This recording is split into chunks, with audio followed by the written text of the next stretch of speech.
तो चलिए बिना देर किए जो है ये चैप्टर स्टार्ट करते हैं। चैप्टर जो ये यूनिट है क्लास 12th फिजिक्स के फर्स्ट यूनिट इलेक्ट्रोस्टैटिक्स, ठीक है। फर्स्ट यूनिट जो है इलेक्ट्रोस्टैटिक्स, उसी को हम जो है पढ़ने अभी जा रहे हैं और बहुत ही अच्छे से समझने की कोशिश करेंगे, ठीक है। अब इसमें देखिए इसको जो है एक तरीके से ऐसे हम समझेंगे कि आपका जो है पूरा का पूरा कंसेप्ट क्लियर हो जाएगा कि इलेक्ट्रोस्टैटिक्स है क्या। अभी इस वीडियो में हम सिर्फ ये देखेंगे कि हमें इसमें क्या क्या पढ़ना है, ये पूरे इलेक्ट्रोस्टैटिक्स जो यूनिट है उसमें क्या क्या पढ़ना है, ठीक है। तो जैसे कि इलेक्ट्रोस्टैटिक्स, दो वर्ड इसमें मिलकर बना हुआ, इलेक्ट्रो से और स्टैटिक्स से। तो इलेक्ट्रो का मतलब है इलेक्ट्रॉन और स्टैटिक्स का मतलब है क्या कि रुका हुआ, अस्थाई। यानी कहने का मतलब ये हुआ कि इलेक्ट्रोस्टैटिक्स फिजिक्स का वह चैप्टर है, वह यूनिट है जिसमें हम रुके हुए इलेक्ट्रॉन के बारे में पढ़ते हैं। यानी एक ऐसा इलेक्ट्रॉन जो स्थिर है, और इलेक्ट्रॉन पे एक्चुअली होता है चार्ज यानी आवेश। तो टोटली जो हम इसको एक शब्द में बोले कि स्टैटिक चार्ज के बारे में हम अध्ययन करते हैं, यानी कि अस्थाई स्थिर रुका हुआ चार्ज के बारे में पढ़ते हैं।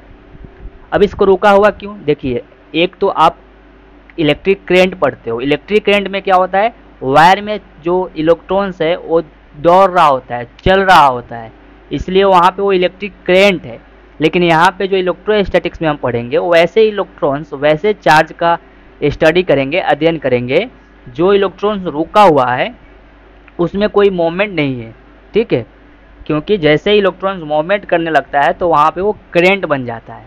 तो हम यहाँ पे केवल एक ऐसे इलेक्ट्रॉन के प्रॉपर्टी और उसके अंदर क्या क्या चीज़ें पॉसिबल है जो एक इलेक्ट्रॉन रुका हुआ है, यानी कि टोटली हम इसमें चार्ज के बारे में पढ़ेंगे कि चार्ज कैसा जो है बिहेव करता है, एक चार्ज से क्या क्या जो है पॉसिबिलिटीज है, क्या क्या संभावनाएं हो सकती है, ठीक है।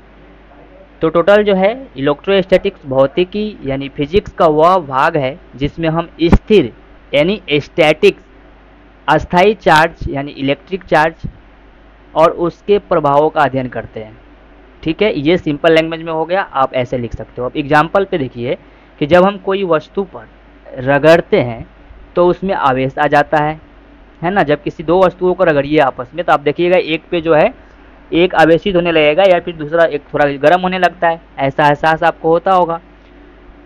तो इससे पता चलता है कि वहाँ पे क्या है, कुछ तो हो रहा है। क्या हो रहा है, तो वहाँ पे इलेक्ट्रॉन का जो है आदान प्रदान होता है। एक इलेक्ट्रॉन यहाँ से दूसरे में जाता है, दूसरे से क्या कहते हैं, एक से दूसरे में जाएगा तो दूसरे में इलेक्ट्रॉन्स कम होंगे। तो इससे क्या होता है, एक वस्तु जो है आवेशित हो जाते हैं, दूसरे वस्तु ऋण आवेशित हो जाते हैं, मतलब दूसरे वस्तु से इलेक्ट्रॉन्स चला जाता है। तो एक पॉजिटिव की तरफ आवेशित हो जाते हैं, एक नेगेटिव में आवेशित हो जाता है। तो यही है, यानी कि जब कोई वस्तु पर आप रगड़ोगे तो क्या होगा, उस पर आवेश जमा हो जाता है और दूसरी ओर वस्तुओं पर आकर्षण या विकर्षण का प्रभाव पड़ता है, ठीक है।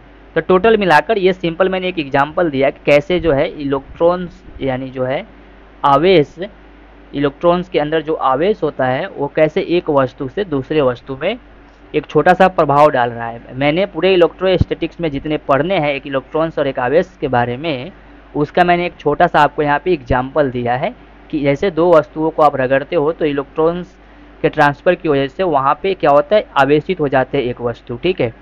तो वहाँ पे क्या हुआ, ये भी तो एक प्रभाव है ना। कैसा इलेक्ट्रॉन का प्रभाव है, रुका हुआ इलेक्ट्रॉन है ना, स्टैटिक है, अस्थाई इलेक्ट्रॉन है। वहाँ पे इलेक्ट्रॉन्स में क्या है, बराबर मोमेंट नहीं हो रही है। इसके अलावा और भी इस चैप्टर में बहुत सारे टॉपिक है जो हमें पढ़ना है, ठीक है। चलिए देख लेते हैं कौन कौन से टॉपिक है जो आपको पढ़ना है, और ये सारे ही टॉपिक बहुत ही मज़ेदार टॉपिक है। जैसे फर्स्ट टॉपिक आप और हम पढ़ेंगे इलेक्ट्रिक चार्ज, ठीक है, इलेक्ट्रिक चार्ज। दूसरा टॉपिक हम पढ़ेंगे कि basic property of electric charge क्या होता है, एक इलेक्ट्रिक विद्युत आवेश का बेसिक प्रॉपर्टी क्या है। उसके बाद हम कूलम्ब्स लॉ पढ़ेंगे, यानी 3 टॉपिक ये हो गया। अब उसके आगे इसमें पढ़ोगे इलेक्ट्रिक फील्ड, ठीक है, इलेक्ट्रिक फील्ड। जहाँ पे इलेक्ट्रिक है ना, जहाँ पे इलेक्ट्रॉन है वहाँ पे इलेक्ट्रिक फोर्स भी आएगा और इलेक्ट्रिक फील्ड भी आएगा। तो कूलम्ब्स लॉ में हम इलेक्ट्रिक फोर्स के बारे में भी पढ़ेंगे। कूलम्ब्स लॉ में हम इलेक्ट्रिक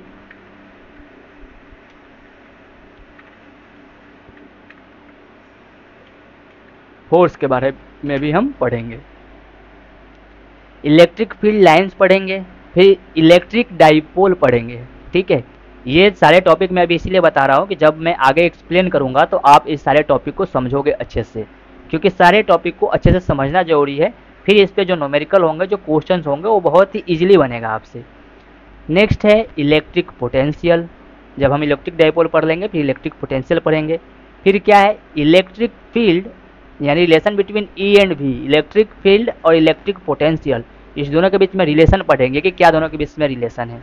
ठीक है, फिर पढ़ेंगे इक्वी पोटेंशियल सरफेस। ये भी एक अच्छा टॉपिक है, इक्वी पोटेंशियल सरफेस। ठीक है, तो हम देख लेंगे फिर इक्वी पोटेंशियल सरफेस। ठीक है, फिर उसके बाद पढ़ेंगे गॉस लॉ। ठीक है, गॉस लॉ जो है ये भी एक अच्छा टॉपिक है, जो इलेक्ट्रिक क्या बोलते हैं उसको, इलेक्ट्रिक फील्ड और इलेक्ट्रिक पोटेंशियल जो है उस चीज़ को डिस्क्राइब करने के लिए।